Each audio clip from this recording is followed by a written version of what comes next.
If you want more real Great Lakes history that doesn't get talked about nearly enough, make sure you're subscribed before we start.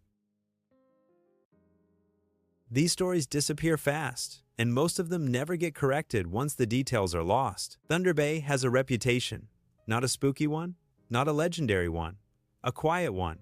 Ships go in, some of them don't come out. And when people say a ship vanished in Thunder Bay, they don't mean wreckage washing ashore or survivors telling stories. They mean the lake kept it and didn't explain how.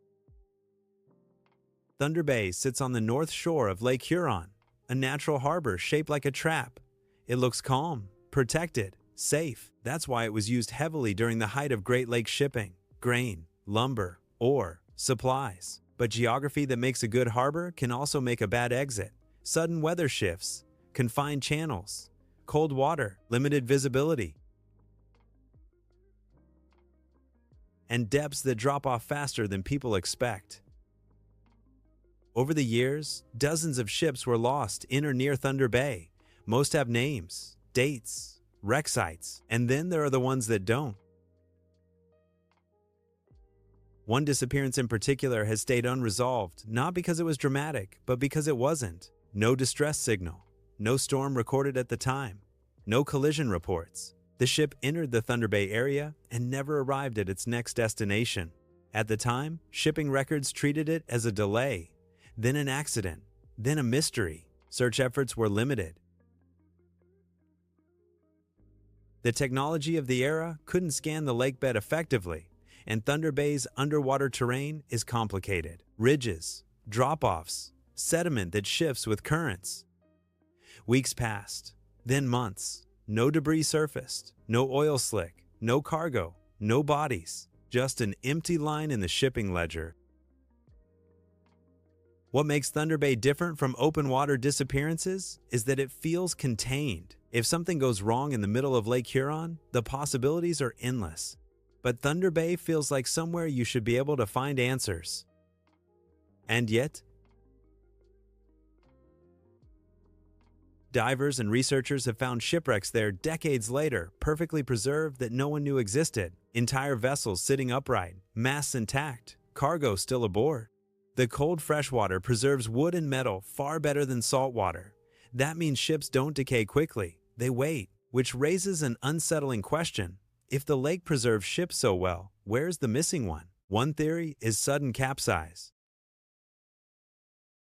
Many early Great Lakes vessels were built with stability issues, especially when loaded unevenly or modified over time. A shift in cargo, a sudden turn, or a rogue wave inside the bay could flip a ship in seconds. If that happened close to shore, the vessel could sink straight down, leaving no debris trail. Another possibility is grounding followed by structural failure.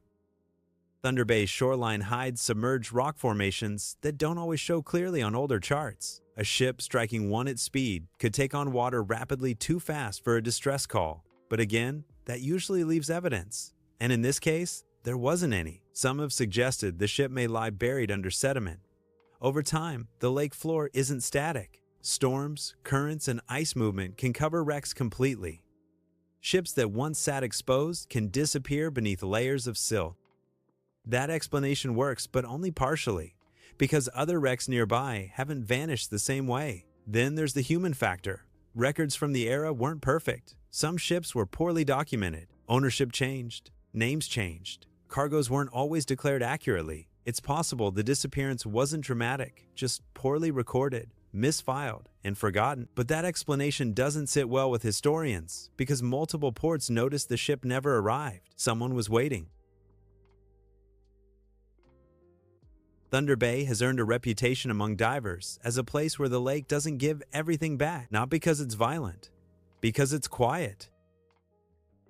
There are no massive breakers most days, no endless horizon, just still water that hides depth exceptionally well, and that calm has a way of lowering people's guard. Many captains describe Thunder Bay as deceptive, safe, until it suddenly wasn't. Add fog, low visibility, and the lack of modern navigation, and a ship could disappear within sight of land without anyone understanding how.